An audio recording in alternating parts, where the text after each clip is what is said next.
하늘에 오르시어 전능하신 아버지 하나님 우편에 앉아 계시다가 거기로부터 살아있는 자와 죽은 자를 심판하러 오십니다. 나는 성령을 믿으며 거룩한 공교회와 성도의 교제와 죄를 용서받는 것과 몸의 부활과 영생을 믿습니다. 아멘. 다 함께 자리에 앉아서 완전하신 나의 주 함께 찬양드리도록 하겠습니다.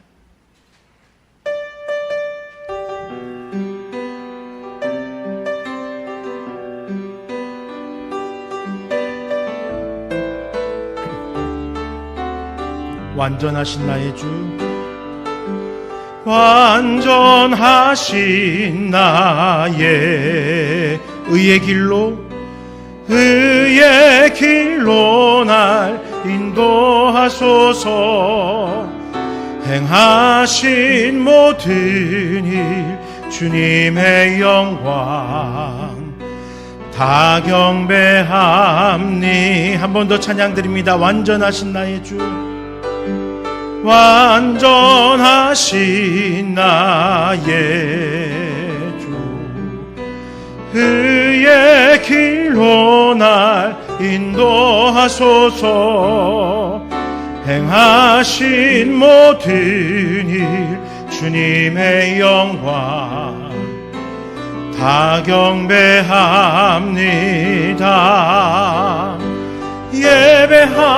예배합니다. 찬양합니다. 주님만 날 다스리소서. 예배합니다. 찬양합니다. 주님 홀로 높임 받으소서. 완전하신 나의 주, 완전하신 나의 주, 의의 길로 날 인도하소서. 행하신 모든 일 주님의 영광 다 경배합니다.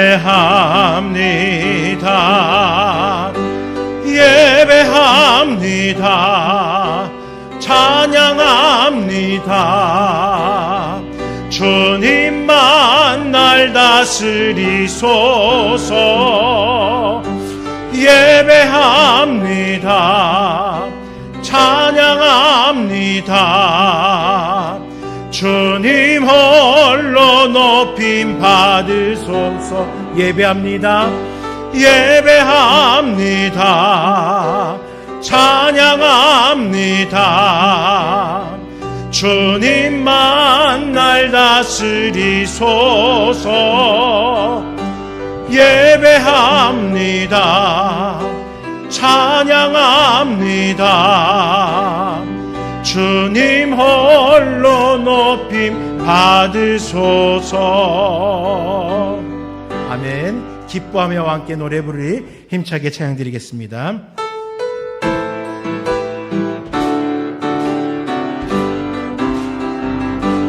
기뻐하며 함께 노래 부르리 소리 높여 할렐루야 부르리 주님 앞에 나와 찬양 드리며 우리 주님과 함께 기뻐. 한 번 더 고백합니다. 기뻐하며 함께 노래 부르리 소리 높여 할렐루야 부르리 주님 앞에 나와 찬양 드리며 우리 주님과 함께 기뻐하리라. 나의 창조자 나의 구원자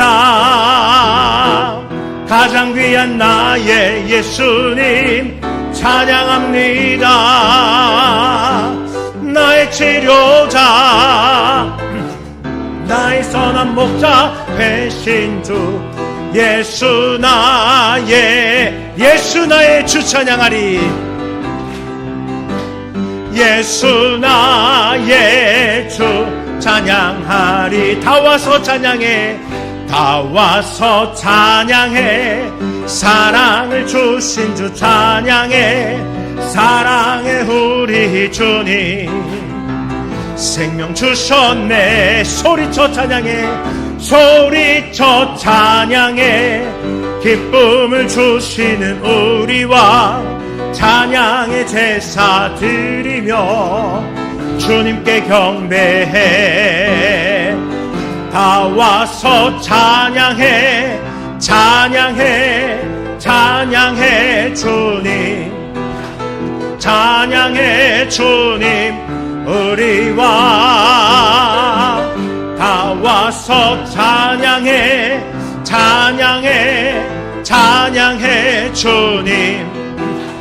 찬양해 주님 우리 왕. 다 와서 찬양해, 다 와서 찬양해. 사랑을 주신 주 찬양해, 사랑해 우리 주님. 생명 주셨네. 소리쳐 찬양해. 기쁨을 주시는 우리 왕 찬양의 제사 드리며 주님께 경배해. 다 와서 찬양해, 찬양해, 찬양해 주님. 찬양해 주님 우리 왕. 다 와서 찬양해, 찬양해, 찬양해 주님. 찬양해 주님 우리 왕. 찬양해 주님 우리 왕. 찬양해 주님 우리 왕. 찬양해 주님 우리 왕. 찬양해 주님 우리 왕. 주의 음성을 내가 들으니 사랑한단 말일세. 믿는 마음으로 주께 가오니 나를 영접하소서. 내가 매일 십자가 앞에 더 가까이 가오니 구세주의 흘린 보배 피로써 나를 정케 하소서. 주여 넓으신 은혜 베푸사 나를 받아 주시고 주의 품은 뜻 주의 뜻같이 되게 하여 주소서. 내가 매일 십자가 앞에 더 가까이 가오니 구세주의 흘린 보배 피로써 나를 정케 하소서. 주의 보좌로 나아갈 때에 어찌하니 기쁠까. 주의 얼굴을 항상 배우니 더욱 친근합니다. 내가 매일 십자가 앞에 더 가까이 가오니 구세주의 흘린 보배 피로써 나를 정케 하소서. 우리 구주의 주의 넓은 사랑을 증량할 자 없으며 주가 주시는 참된 기쁨도 헤아릴 수 없도다. 내가 매일 십자가 앞에 더 가까이 가오니 구세주의 흘린 보배 피로써 나를 정케 하소서.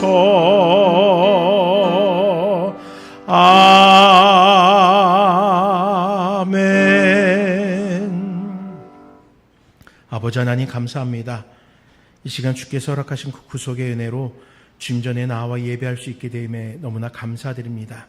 우린 죄로 인하여 죽었던 자들임에도 주께서 우리에게 함께 하셨기에 그 생명을 살아가며 그 놀라운 은혜를 이 땅 가운데 증거하며 살아갈 수 있는 자가 되었습니다.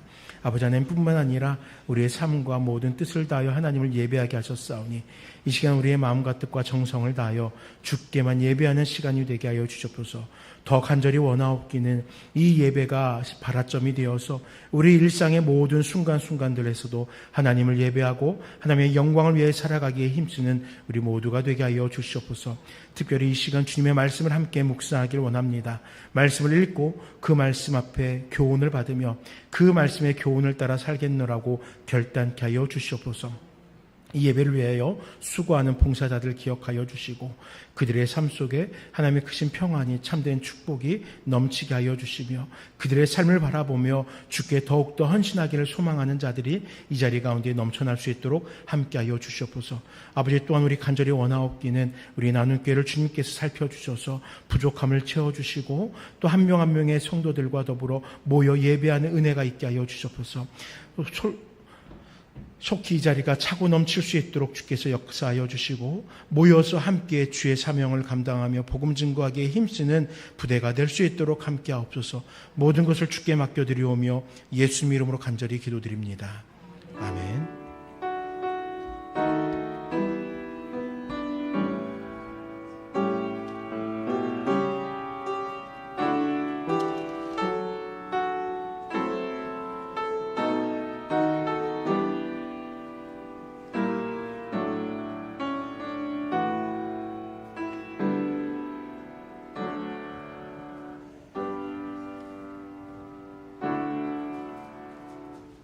성시 교독은 교독문 5번 시편 8편의 말씀입니다.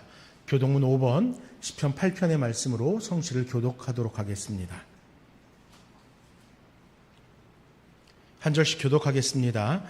여호와 우리 주여, 주의 이름이 온 땅에 어찌 그리 아름다운지요. 주의 대적으로 말미암아 어린 아이들과 젖먹이들의 입으로 권능을 세우시며 주의 손가락으로 만드신 주의 하늘과 사람이 무엇이기에 주께서 그를 생각하시며 그를 하나님보다 조금 못하게 하시고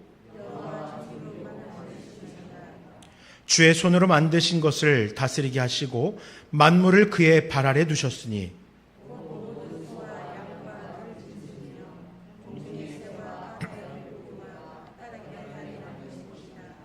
여호와 우리 주여, 주의 이름이 온 땅에 어찌 그리 아름다운지요. 아멘. 이 시간에는 에베네셀 찬양대 찬양으로 하나님 앞에 영광 올려드리도록 하겠습니다.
아멘. 기도하겠습니다. 아버지 하나님, 이 시간에도 함께 찬양을 묵상하며 또 주의 말씀 앞으로 한 걸음 더 나아가 이 말씀을 읽고 묵상코자 합니다.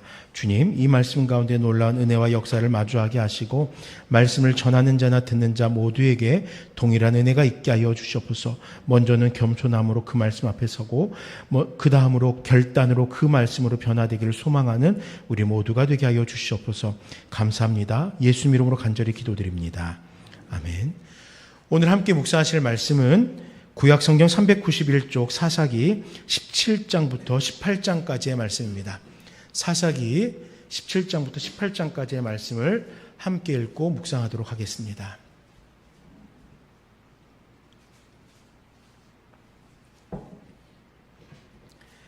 사사기 17장 1절부터 18장 마지막 31절까지 우리 한 절씩 교독하겠습니다.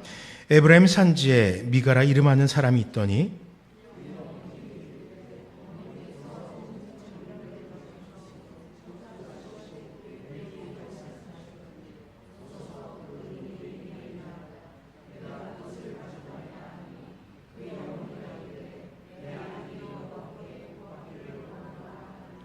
미가가 은 1,100을 그의 어머니에게 도로 주매 그의 어머니가 이르되 내가 내 아들을 위하여 한 신상을 새기며 한 신상을 부어 만들기 위해 내 손에서 이 은을 여호와께 거룩히 드리노라.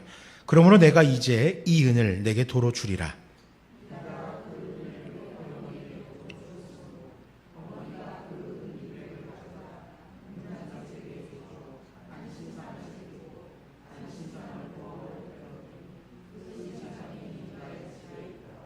그 사람 미가에게 신당이 있으므로 그가 에봇과 드라빔을 만들고 한 아들을 세워 그의 제사장으로 삼았더라.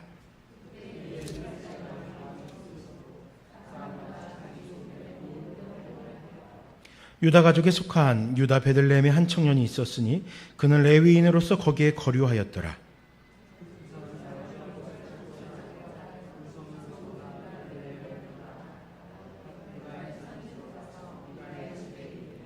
미가가 그에게 묻되 너는 어디서부터 오느냐 하니 그가 이르되 나는 유다 베들레헴의 레위인으로서 거류할 곳을 찾으러 가노라 하는지라.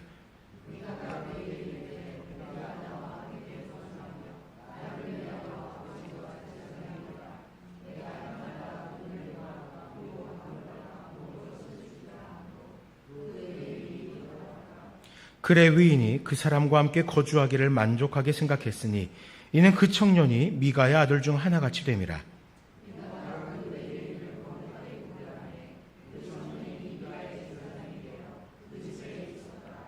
이에 미가가 이르러 레위인이 내 제사장이 되었으니 이제 여호와께서 내게 복 주실 줄을 아노라 하니라.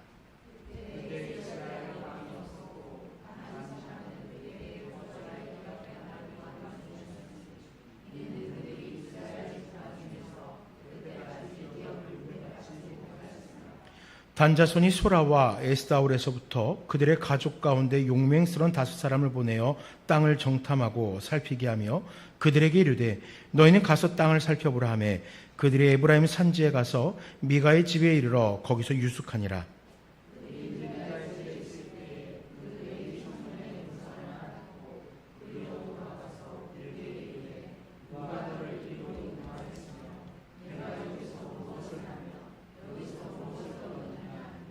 그가 그들에게 이르되 미가가 이러이러하게 나를 대접하고 나를 고용하여 나를 자기의 제사장으로 삼았느니라 하니라.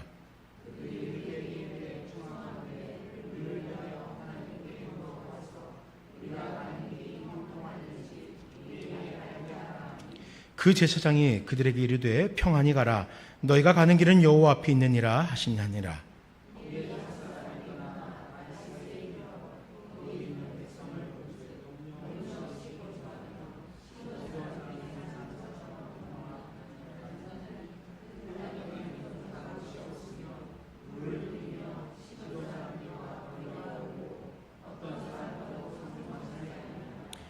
그들이 소라와 에스다올에 돌아가서 그들의 형제들에게 이르매 형제들이 그들에게 묻되 너희가 보기에 어떠하더냐 하니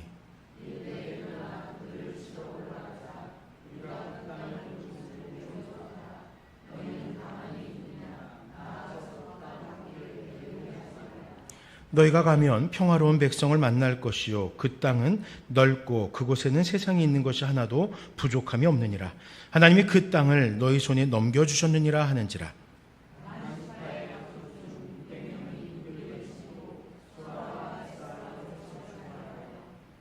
올라가서 유다에 있는 기랏 여아림에 진치니 그러므로 그곳 이름이 오늘까지 마한에 다니며 그곳은 기랏 여아림 뒤에 있더라.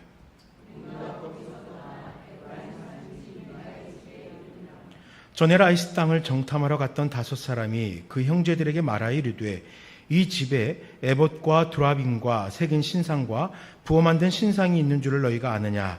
그런즉 이제 너희는 마땅히 행할 것을 생각하라 하고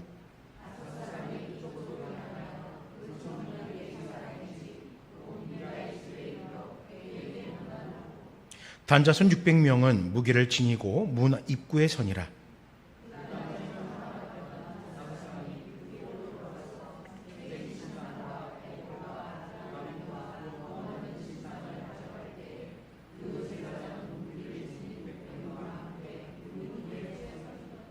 그 5사람이 미가의 집에 들어가서 그 새긴 신상과 에봇과 두라빔과 부어 만든 신상을 가지고 나오매 그 제사장이 그들에게 묻되 너희가 무엇을 하느냐 하니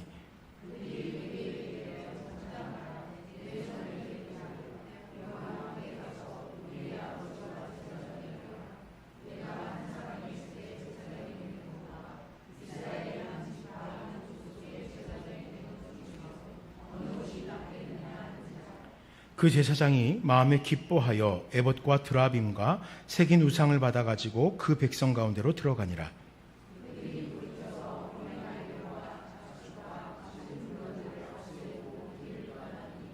그들이 미가의 집을 멀리 떠난 때 미가의 이웃집 사람들이 모여서 단자손을 따라 붙어서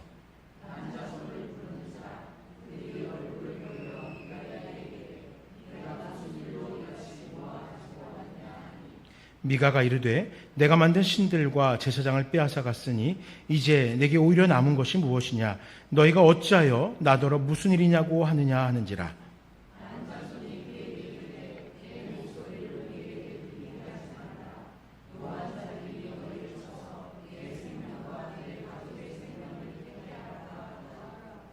단자손이 자기 길을 간지라 미가가 단자손이 자기보다 강한 것을 보고 돌이켜 집으로 돌아갔더라.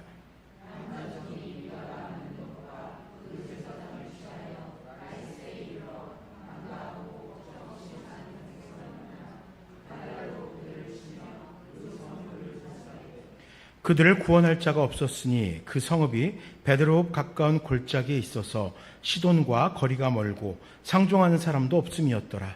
단자손이 성읍을 세우고 거기 거주하면서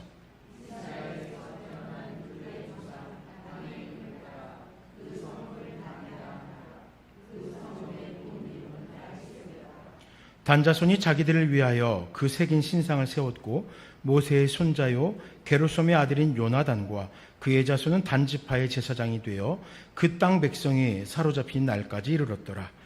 하나님의 집이 실로에 있을 동안에 미가가 만든 바 새긴 신상이 단 자손에게 있었더라.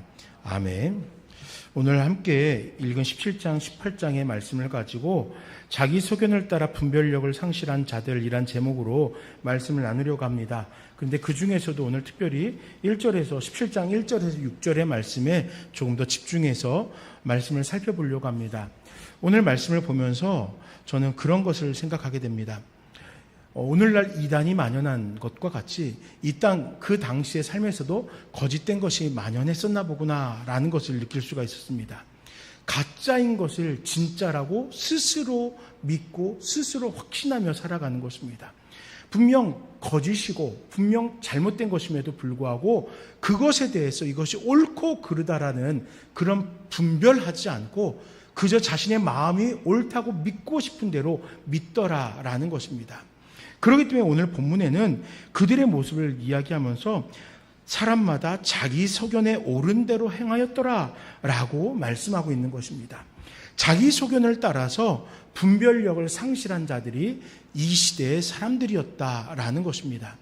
그러면은 지금 17장 이하의 말씀이 기록된 이 시대가 어떤 때인지 잠깐 설명을 한다면은 우리가 이제 사사기의 말씀을 통해서 초대 사사인 온니엘부터 시작해서 많은 사사들을 보아왔습니다.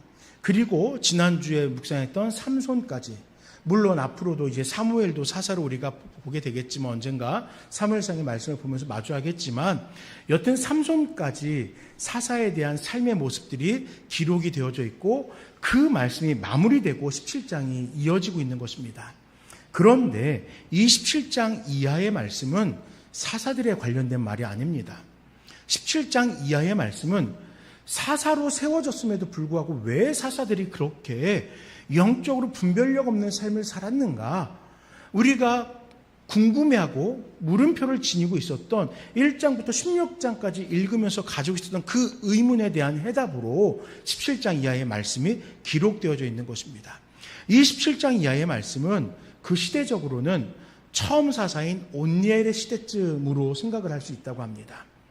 왜냐하면 단지파가 아직 땅의 분배를 받지 않았다고 합니다. 기업의 분배가 안 됐다는 거예요. 그 얘기인즉슨은 이스라엘이 가나안 땅에 입성하였고 아직 완전하게 기업이 나누어지지 않은 때라는 것입니다. 그렇기 때문에 아마도 여호수아 이후에 완전히 분배가 되지 않은 그 상황에 있을 때 이 사사기가 기록되면서 그 사사기의 배경이 바로 17장 이후에 기록이 된 것이구나 라고 우리가 생각할 수 있는 것입니다. 그러면 여러분, 여기서 또 한 가지 의문이 들지 않습니까? 가나안 땅을 정복한 그 정복 사건 이후에 따라오는 이야기, 사건인데 왜 이스라엘 자손들이 이토록 무질서하고 죄악된 삶을 살아가고 있는가? 분명 그들은 출애굽을 거쳐서 광야 가운데 하나님의 은혜를 보았습니다. 요단을 건너고 또 가나안 땅을 하나하나 정복해가는 그 모든 순간순간들을 통해서 하나님께서 그들에게 어떻게 일하셨는지를 직접 보아왔습니다. 그런데도 불구하고 그 직후의 사건인데 그러한 은혜들이 경험되어졌을 법한 사람들이 여전히 이들 가운데 있을 텐데 왜 이들은 여전히 자기 소견에 옳은 대로 살아가고 있는 것일까요? 너무나 당황스러운 모습인 것 같습니다. 하나님께서 그들을 주도해 오셨고 하나님께서 모든 은혜로서 그들 가운데 함께 하셨지만 하나님의 역사를 직간접적으로 경험한 이들이지만 그럼에도 불구하고 지금 이들은 영적인 무분별함에 머물러 있다는 것입니다. 예를 하나 든다면은 요단강을 건너면서 그들이 무엇을 행했습니까?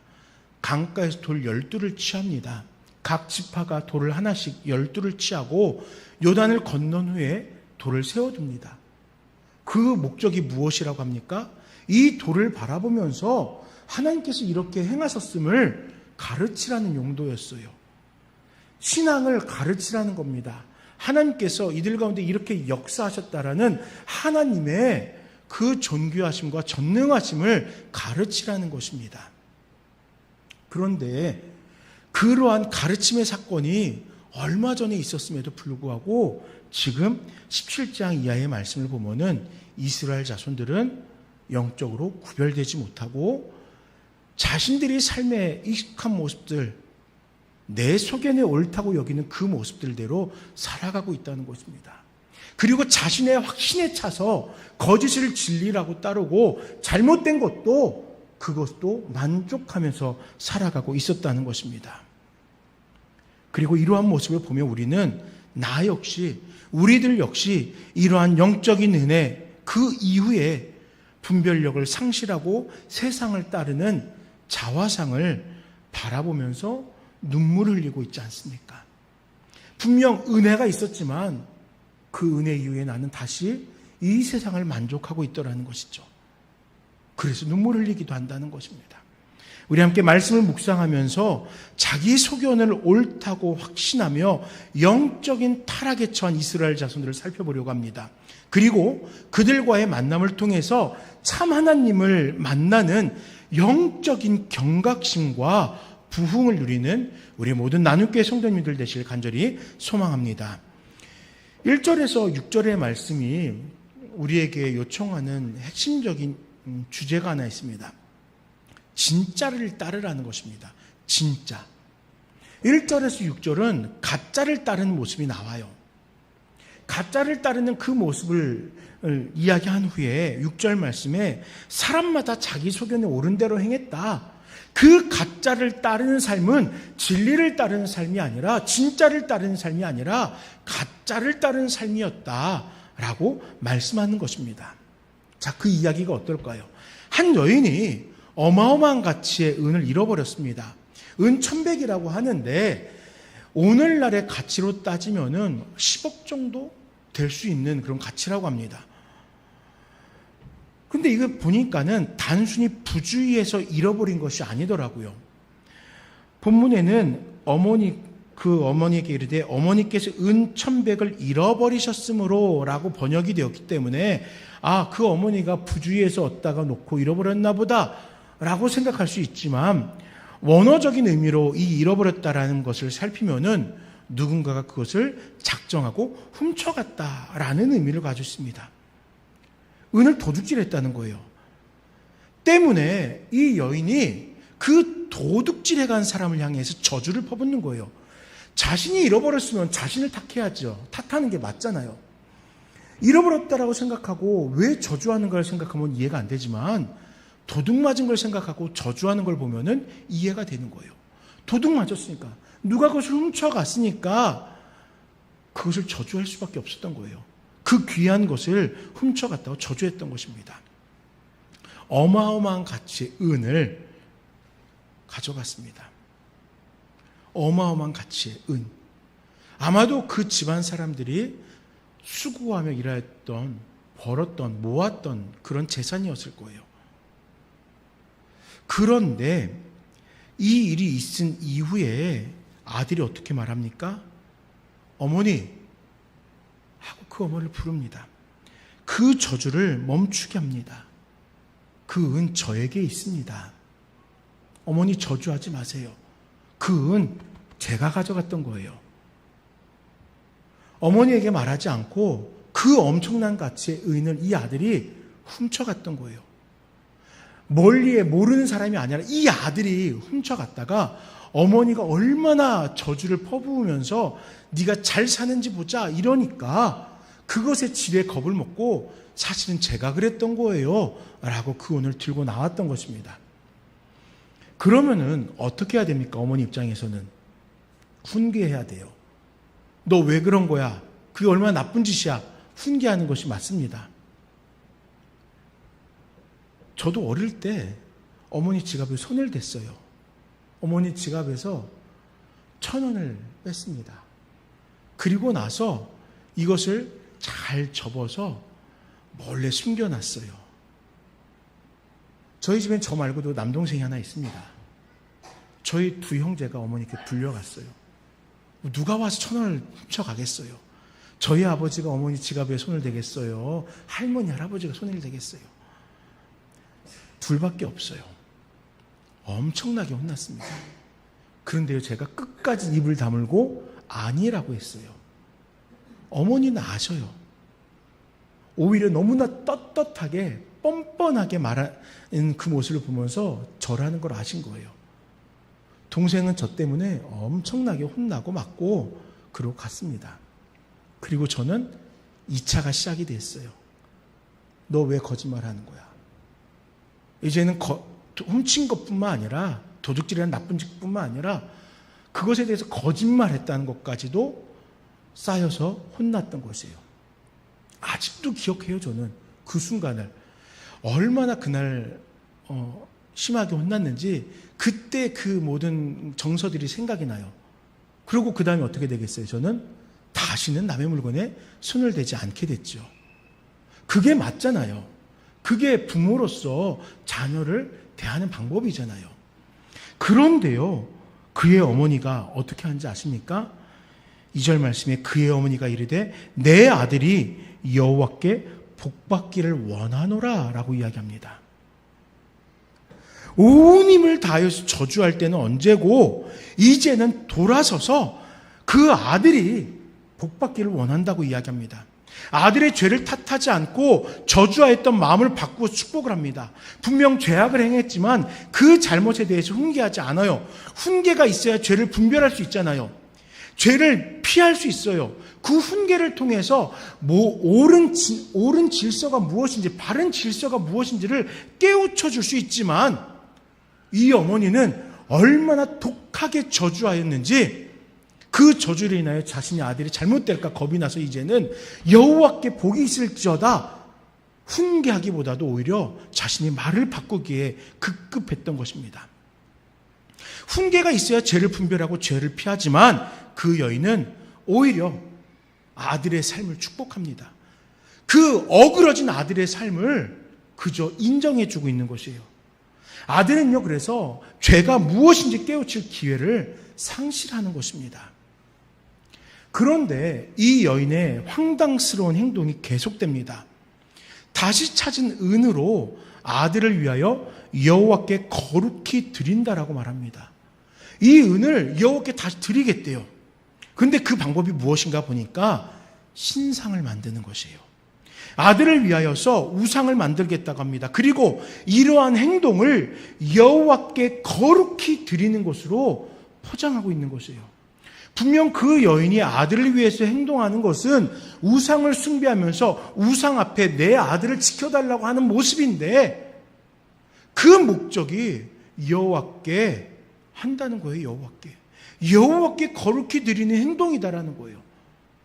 자신의 말과 마음과 실제 행실은 전혀 다르게 움직이고 있었던 것입니다. 자신이 내뱉은 저주가 아들에게 해가 될까 두려웠던 거예요. 그래서 이렇게 신상을 만들고 이렇게 여호와께 드리고 있는 것입니다. 목적이 무엇이든 분명 틀린 방법이라는 거예요. 여호와 앞에서 자신의 저주를 무마하기 위해서, 자신의 아들의 평안을 위해서 자기가 생각한 것이 옳다고 여기는 방법으로 지금 우상을 만들었던 것입니다. 하나님의 뜻과 교훈은 중요하지 않아요. 내 생각이 옳은 것, 그것이 중요한 것입니다. 하나님의 질서 중요하지 않아요. 율법 중요하지 않아요. 말씀의 교훈 중요하지 않아요. 내 생각에 그렇지가 않던데, 내 생각엔 그거 틀린 것 같아.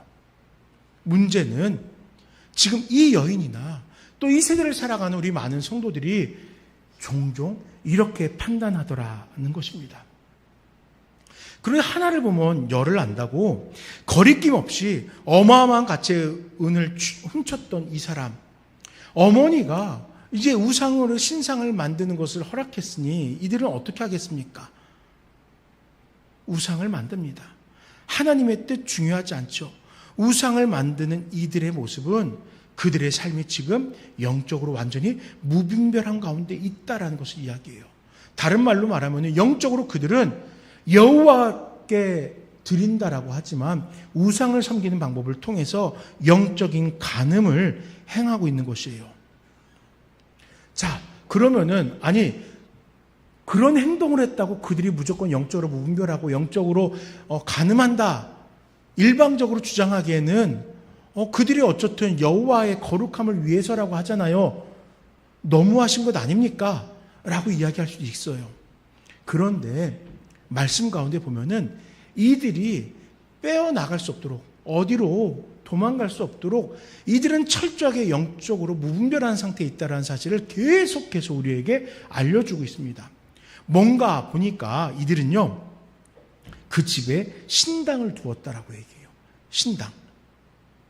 여기서 신당이 무엇이냐면요, 제사하는 자리를 이야기를 하는데, 이 당시에 사람들이 우상에 오염된, 우상에 영향받은 사람들이 자기 집 앞에다 제단을 만들어 놓고 제를 지내던 자리를 이야기하는 거예요.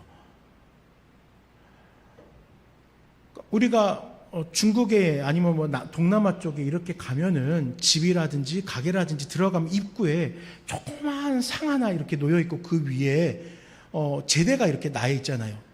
그런 거예요. 그런 것을 집에다 모셔두고 있는 거예요. 그럴듯하게 만들어 놓고. 그게 신당이에요. 이방의 잡신들을 모셔두고 제사했다는 것입니다. 그런데 그 신당에 우상을 만들어 올려놓고 여호와께 제사를 드리겠다는 것입니다. 여호와와 이방의 그 우상들과 동격으로 보고 있는 것이에요. 그러니 이들이 어떻게 영적으로 순결하다고 할 수 있겠습니까? 분별력 없이 영적인 간음을 행하고 있는 거예요. 양다리, 세다리, 네다리 걸치고 있는 것과 다를 바가 없다는 것이에요. 그러면서 또 이들이 어떤 행동을 합니까? 제사장이 입는 에봇을 만들었습니다. 또 우상을 섬기는 이들이 점칠 때 사용하는 드라빔을 만들었어요. 한쪽으로는 하나님께 예배하는 자의 옷을 만들고 한쪽으로는 우상에게 점치는 도구를 만든 거예요. 그들은 계속 양다리를 걸치고 있는 거예요. 겉으로 표면적으로는 아들에게 저주한 것이 염려가 되고 겁이 나서 여호와의 거룩함을 위해서 이 신상을 만들겠다고 하지만 그건 역시도 우상일 뿐 아니라 또한 양쪽으로 양다리 걸치는 헛된 우상 숭배에 빠져 있었다는 것입니다. 하나님을 예배하는 인생이 되어야 될 이스라엘 자손들이었지만 이렇게 미가는 또 그의 어머니는 온갖 우상들을 신상에 모아놓고 누구든 듣고 복달라는 식으로 혼합주의적인 제사, 예배를 통해서 우리 좀 들어주세요, 우리 좀 지켜주세요 하고 살아왔다는 거예요. 내가 옳다고 여기는 나를 위한 제사를 드리고 있었던 것입니다. 제사를 위해서는 제사장이 필요합니다. 그런데 지금 이들의 집안에 제사장이 있을까요? 아니죠. 제사장은 레위의 자손들 가운데서만 할 수가 있거든요. 그것도 그 모든 레위의 자손들이 다 제사장이 될 수 있는 것은 아닙니다. 그들 가운데에서 구별된 자들, 또 그들 가운데서 정결할 예식을 통하여서 구별된 중에 더 구별된 자들만이 제사장으로서 그 직무를 감당할 수 있는 거예요. 나머지 레위인들은 성전을 돌보는 일들을 합니다. 그렇기 때문에 지금 이들은 신당을 만들어 놓고 또 여호와의 신상을 만들어 놓고 예배하겠다고 하지만 그들의 제사는 사실은 틀린 제사인 거예요. 그 제사를 집례할 제사장이 없는 거니까요. 이렇게 그들은요, 아무것도 준비되어져 있고 또 아무런 그런 옳은 방법을 따르지도 않고 자신들의 생각대로 내가 제사하기 편한 데서 제사하면 되지. 내가 그냥 직접 분향하면 되지. 내가 원하는 이들을 모아놓고 그 앞에서 절하고 엎드려서 우리 집안의 평안을 구하면 되지 하는 혼합주의적인 그런 제사, 그런 예배를 드리고 있었다는 거예요. 그 혼합주의가 다른 말로 뭐라고 할 수 있습니까? 내가 옳다고 여기는 대로, 자기 소견에 옳다고 여기는 대로 이들은 신앙하고 있었던 거예요. 엄밀히 말하면 신앙이 아니었던 것입니다. 종교 생활을 하고 있었던 거예요.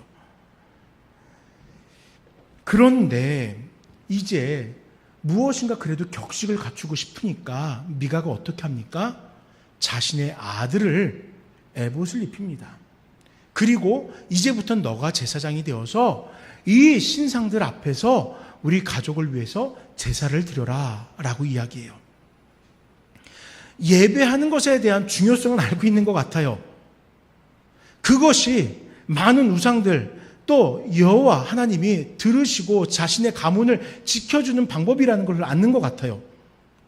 그러나 이건 역시도 철저하게 자기의 편한 대로, 자기가 옳다고 여기는 대로 하고 있었던 것입니다.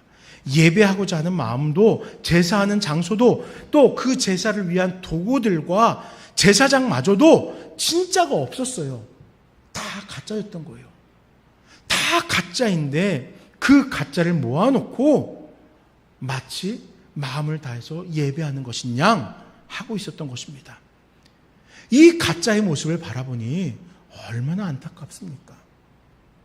그 인생이 얼마나 안타깝습니까? 자기가 옳다고 여기는 대로 최선을 다하고 살아가요.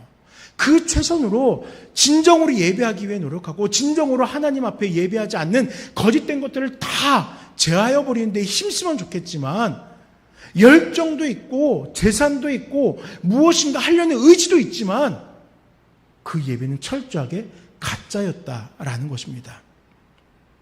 가짜는 속이는 거예요. 속이는 용도가 가짜예요. 하나님을 기만하는 가짜 신당과 하나님의 영광을 가리는 가짜 신상, 하나님 앞에 구별되지 않은 가짜 제사장, 더 나아가 이방의 각종 우상들과 그것들을 섬기는 기물들은 결코 하나님을 예배하는 진짜 자세, 참된 자세가 될 수 없는 것입니다. 그럼 성경은 어떤 생각과 행동을 가짜라고 정의 내리고 있을까요? 계속 반복해 왔지만 우리 한번 읽으면서 이것을 정의해 보겠습니다. 함께 6절을 읽겠습니다. 그때에는 이스라엘에 왕이 없었으므로 아멘. 하나님의 질서가 아닌 자기 소견에 옳다고 여긴 삶이 곧 가짜다라고 성경은 우리에게 교훈합니다. 그때 이스라엘에 왕이 없었다라고 이야기합니다. 맞아요. 우리가 성경을 읽으면서 알지만 사사기 시대에는 왕이 없습니다. 그런데 그때 왕이 없으므로 라는 말은 사실 저는 그렇게 들려요. 하나님께서 이 사사기 저자를 통하여서 그 세대를 비우는 것이다 라고 보여져요. 왜 그럴까요? 이스라엘 자손들의 또 온 인류의 참된 왕이 누구시냐고요. 참된 통치자가 누구십니까? 하나님이시잖아요. 이스라엘 자손들은 그것을 알아요. 자신들의 인생이 어떻게 이끌림을 받아왔는지, 그 왕이 누구신지, 진정한 주권자가 누구신지 이들은 알아요. 그러나 그 시대가 지금 하나님을 인정하지 않고 하나님을 왕으로 모시지 않고 자기 생각이 옳다고 여기는 것이 질서가 되었고, 내가 가치를 두는 것이 참된 질서가 되어서 살아가고 있는 거예요. 하나님의 주권, 하나님의 질서가 이 세대를 이끌어가는 기준이 되지 못하고 있는 거예요. 그러니까 하나님께서 말씀을 기록한 저자를 통해서 그 세대를 비우셨던 것입니다. 왕이 없었다고? 진짜 왕이 없었다고? 너희가 진짜 왕 없이 살아가고 있었다고? 비웃는 거예요. 그러면서 자기 소견에 옳은 대로 행해놓고 왜 왕이 없다고 하는 거야? 하나님의 질서가 아닌 자기 소견에 옳다고 여기는 삶이 곧 가짜라고 우리들에게 말씀하고 있는 것입니다. 지금 이 세대는 어떻습니까? 우리가 하나님의 질서를 따라서, 하나님의 뜻을 따라서 신앙하고 있습니까? 자기 소견에 옳다고 여기는 것을 따라 살아가고 있습니까? 아마도 10여 년 전 된 것 같습니다. 한국교회가 겪고 있는 많은 이슈들 가운데에서 동성애에 관련한 이슈들이 끊임없이 우리 귓전을 두드리기 시작했어요. 본격적으로 우리들 입술에 오르내리기 시작한 게 한 10년쯤 됐어요. 그 당시에 몇몇의 목회자들이 동성애를 지지하고 동성애자들을 옹호했습니다. 그리고 그들 이후로 끊임없이 한 명 목회자들 가운데에서 동성애자들을 옹호하고 지지하는 자들이 나옵니다. 성도들 가운데에서 개인적인 취향으로 동성애를 치부하며 그들을 신앙 공동체에 받아들이고 용납하자고 합니다. 이들의 판단에 하나님의 뜻, 질서는 중요하지 않아요. 답을 정하고 자비의 하나님만을 부르짖습니다. 자비로 그들을 인정하자는 것이에요. 죄가 가득해서 하나님의 심판을 받았던 소돔과 고모라는 동성애가 죄라는 사실을 우리들에게 깨우쳐주고 있습니다. 또 앞으로 묵상할, 다음 주에 묵상할 사사기 19장 22절에서는 낯선 사람과 관계하였다는 기브아 사람들의 죄악이 얼마나 끔찍한 결과를 초래한지를 또 보여주고 있습니다. 레위기 18장 22절에서 25절에 너는 여자와 동침함 같이 남자와 동침하지 말라, 이는 가증한 일이라 라고 말씀한 이후에 너희는 이 모든 일로 스스로 더럽히지 말라. 내가 너희 앞에 쫓아내는 족속들이 이 모든 일로 말미암아 더러워졌고 그 땅도 더러워졌으므로 내가 그 악으로 말미암아 벌하고 그 땅도 스스로 그 저변을 토하여 내느니라 라고 말씀하면서 동성애는 죄악이라는 것을 매우 분명하게 밝히고 있는 것이에요. 그럼에도 불구하고 자기 소견에 옳은 것을 따르는 사람들은 이러한 성경의 가르침을 외면합니다. 자신의 인생의 주권자신 하나님의 질서를 떠나서 이 세상의 진정한 왕이신 하나님을 떠나서 내 생각에는 그들도 인정해야 돼. 그렇게 살아갈 수도 있어. 그들만의 삶의 방법인 거야. 옳다고 여기는 거예요. 동성애자들을 차별받는 자라고 프레임을 씌우고 그들의 생태를 인정하고 수용하는 것이 연약한 자를 사랑하는 것이라고 미화하고 있다는 거예요.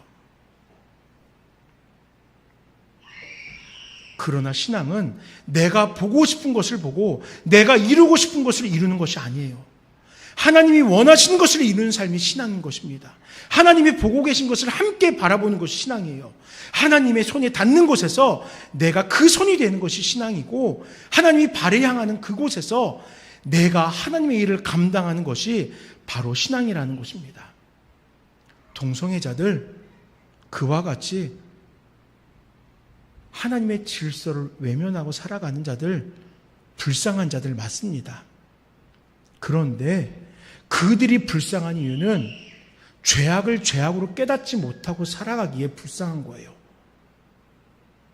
우리는 그들의 삶이 변하여서 깨우침을 받아 결단하고 변화되어서 우리 가운데 속하기를 기도해야 되는 거예요.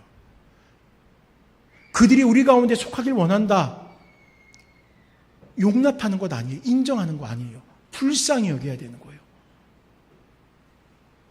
그들의 인생이 틀렸음을 깨닫지 못하고 살아가는 것을 불쌍히 여기는 것이지, 그들도 불쌍한 자들이야. 그들도 자신들의 인생이 있고 자기들의 소견이 있는 거야. 인정해줘야지. 그들 지금 차별받고 살잖아. 그들 불쌍히 여겨줘야지 하는 것 아니라는 것이에요. 사랑하는 여러 성도 여러분, 이와 같이 이 세대 속에서 자신들의 생각이 옳다고 여기며 살아가는 일이 무수한 것을 우리는 경각심을 가지고 바라봐야 된다는 것입니다.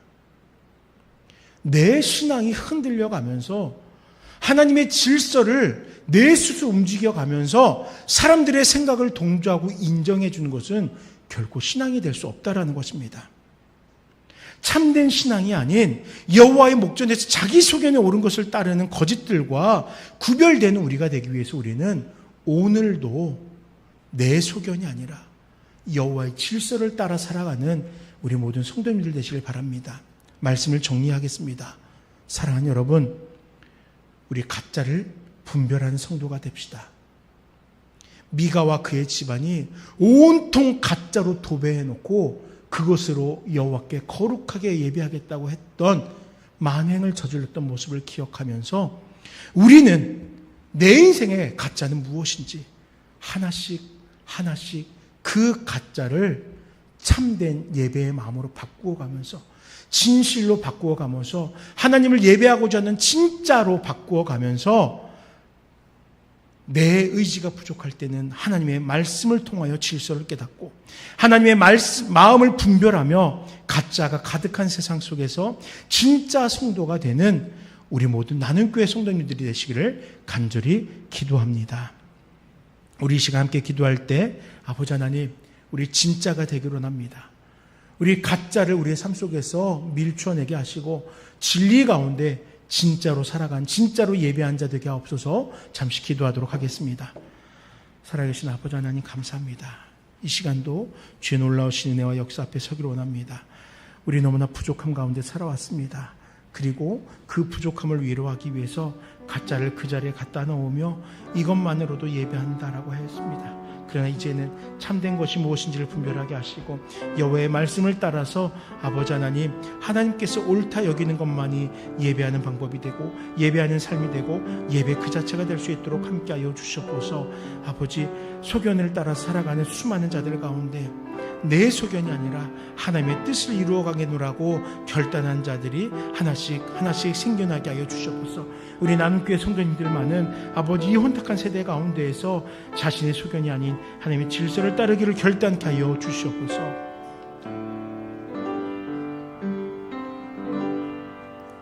아버지 하나님 감사합니다. 이 시간 주님의 뜻을 바라볼 수 있도록 주의 말씀으로 깨우쳐 주시니 감사합니다. 가짜가 가득한 세상, 이단이 가득한 이 세상 가운데에서 가짜에 현혹되고 유혹되지 않도록, 아니 내가 그 가짜를 선택하지 않도록 우리에게 경각심을 일깨워 주시니 감사합니다. 말씀을 통하여서 하나님께서 우리에게 허락하신 질서가 무엇인지, 그 참된 진리, 그 진짜를 따라 살아가겠노라고 결단하는 이 시간이 되게 하시고, 진짜 성도가 되어가는 우리 나눔교회 성도들 될 수 있도록 축복하여 주시옵소서. 혹여라도 여전히 가짜에 익숙하며 살아가고 있는 모습이 있다면은 오늘을 기점으로 조금씩 변화되어지며 참된 신앙이 되어가도록 함께하여 주시옵소서. 예수님 이름으로 간절히 기도드립니다. 아멘. 우리 함께 누가 주를 따라 섬기려는가 찬양 드리도록 하겠습니다.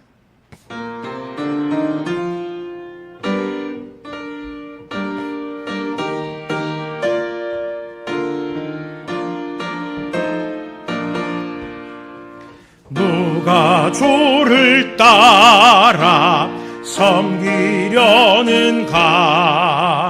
누가 죄를 떠나 주만 따를까? 누가 주 섬겨 남을 구할까? 누가 주의 뒤를 따라가려나? 부르심을 받아 주의 은혜로 주를 따라가네. 주만 따르네. 세상 영광 위에 따름 아니요, 크신 사랑이네. 주만 따르고 주가 내려주신 은혜 힘입어 주의 뒤를 따라 힘써 일하네. 부르심을 받아 주의 은혜로 주를 따라가네. 주만 따르네. 환난 핍박 많고 원수 강하나 주의 용사 더욱 누가 능히 이겨 넘어뜨리라.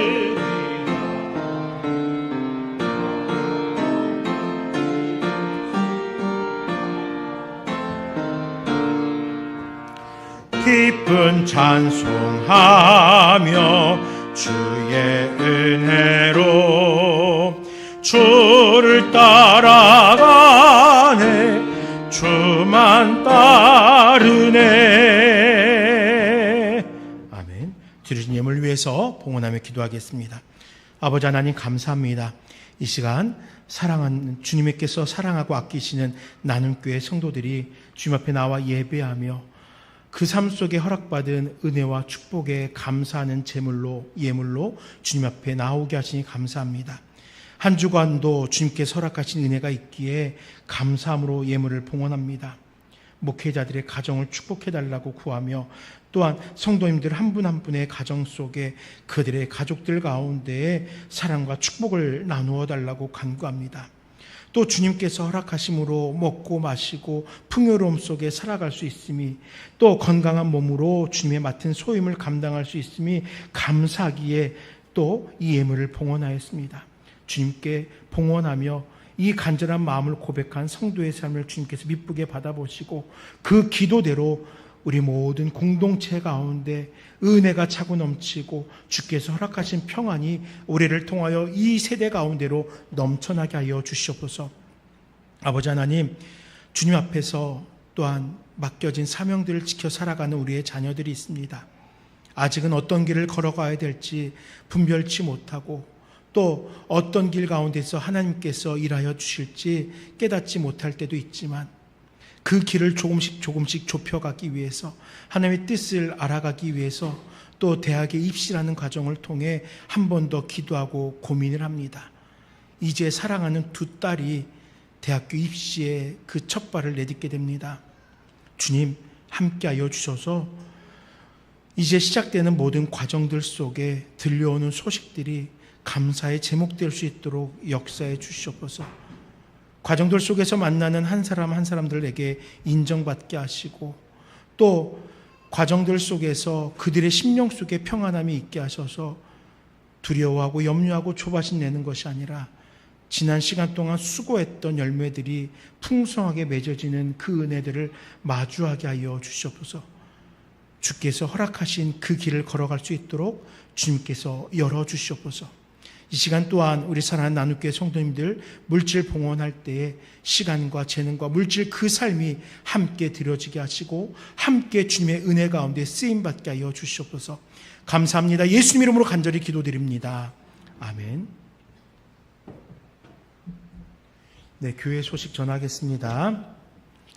지난주부터 광고하고 있듯이 마더와이즈 자유편에 대한 성경 공부가 10월 13일부터 개강됩니다. 여러분들 관심 가져주시고 또 신청하셔서 유익하게 여러분들의 삶 속에 이렇게 귀한 시간으로 삼아주시길 바랍니다.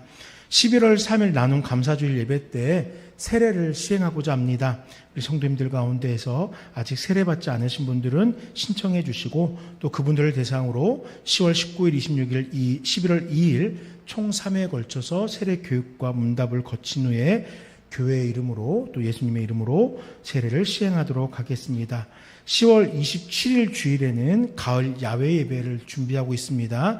여러분들 좋은 데로 우리 남전도회에서 안내해 주실 텐데 꼭 참석해 주셔서 오전 예배 드리시고 함께 이동하시면 좋을 것 같습니다. 그리고 다음 주 오후 예배 후에 운영위원회 모이도록 하겠습니다. 다 함께 자리에서 일어나셔서 온 땅과 만민들아 1절만 찬양 드리도록 하겠습니다.